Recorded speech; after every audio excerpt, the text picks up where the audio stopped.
Oui, bien sûr, il y a vraiment une détestation du Paris Saint-Germain. Détestation. Ah oui, détestation en Catalogne. Pour eux, ça représente le foot business, le Qatar, l'argent roi, ceux qui ont des moyens, alors qu'eux, ils sont obligés de faire attention au recrutement qu'ils font parce qu'ils sont surveillés par la Liga. Et puis, il y a aussi un orgueil catalan. Ils veulent être la meilleure équipe d'Europe. Et c'est vrai que le Paris Saint-Germain, la saison dernière, l'a été à leur place en produisant du beau jeu à la catalane avec les préceptes de Johan Cruyff. Moi, dans ce contexte-là, je me dis qu'il y avait quelque chose que j'ai ressenti, et ça nous a été confirmé notamment par Giovanni Castaldi.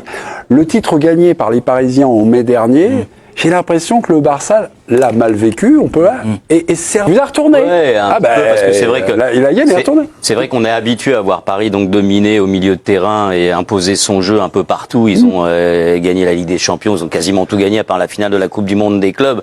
Mais c'est vrai que, et là pour le coup, Félix, là je te suis pas sur ce que tu dis. Justement, ce milieu de terrain, dire quand tu vois ce qu'est le milieu de terrain du PSG ce soir en deuxième mi-temps et comment ils font la misère, le Barça ne touche plus un ballon. Tu vas pas me dire qu'avec sans João Neves, sans ensuite Fabian Ruiz, avec un Vitinha qui est sorti à Auxerre parce qu'il est sur une jambe, il est touché physiquement. Quand tu vois comment il termine le match avec la composition qu'il y avait, avec des joueurs qui jouent jamais, avec des joueurs qui sont à la rue,